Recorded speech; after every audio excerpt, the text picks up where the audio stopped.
It was time. The ritual. For weeks, Paul Sheldon had typed until his fingers bled. He had finished Misery's Return. It was the greatest book he had ever written. Not because he wanted to write it, but because he knew it was his weapon. He typed the words, "The End." He sat back. The house was quiet. Outside, the snow had finally melted. The roads were clearing. But Paul knew he wasn't leaving through the front door. Not unless he went through Annie first. He heard her footsteps. "Is it done?" she called out. Her voice was giddy, excited. "It's done, Annie," Paul yelled back.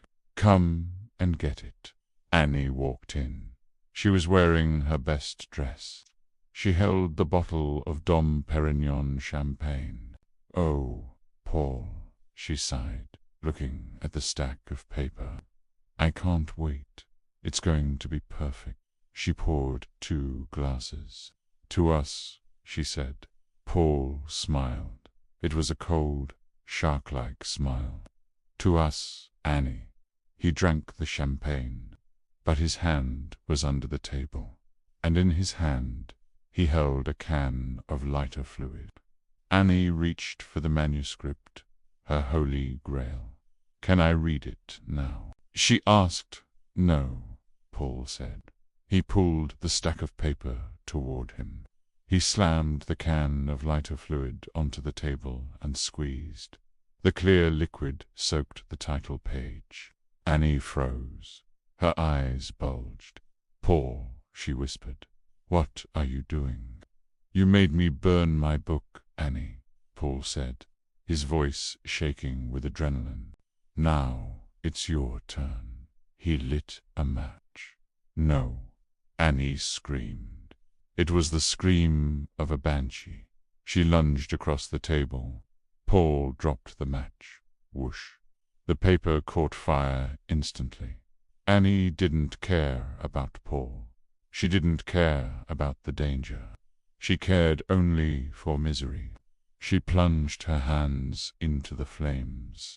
She tried to smother the fire with her own body.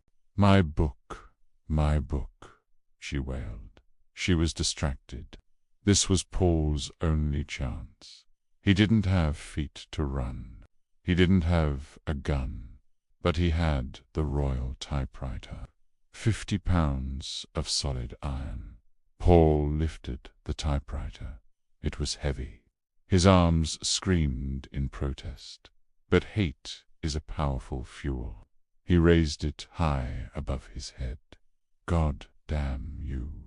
He brought it down with every ounce of strength he had left. Crunch. The typewriter smashed into Anna's back. She went down like a slaughtered ox. The machine bounced off her spine and landed on the floor. Paul fell back, gasping for air. "Die," he whispered. "Please, just die." But monsters don't die easily. Annie groaned. She stood up. She swayed. Blood was pouring from her head. Her dress was scorched. She looked like a demon rising from hell. "You," she hissed. She charged at him. She tackled him in the chair. Her hands burned and blistered draped around his throat. Paul couldn't breathe.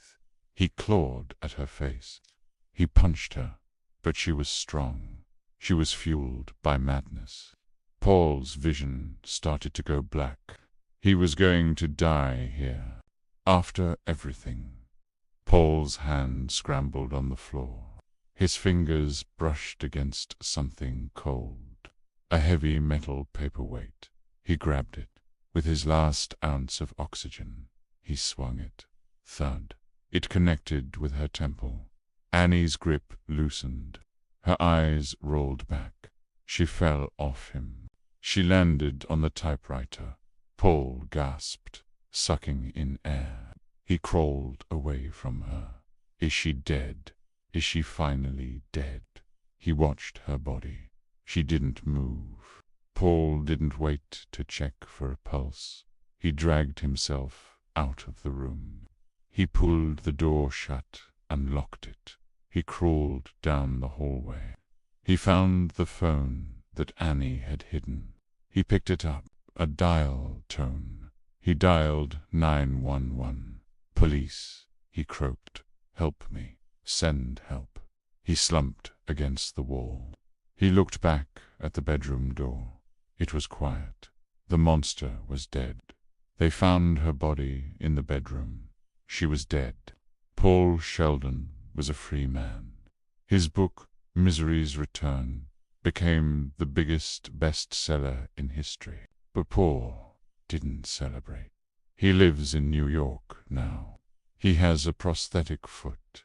He can walk again. But he never really left that room. Sometimes, when he walks down the street, he sees her face in the crowd. Sometimes, when he sits at his typewriter, he hears a voice behind him saying, "I'm your #1 fan. Annie Wilkes is dead." But misery is eternal. Paul pours himself a glass of champagne. He types the words, "The End," but he keeps the chain on his door locked, just in case. Thank you for watching the Misery series. Which horror story should I cover next? Vote in the comments.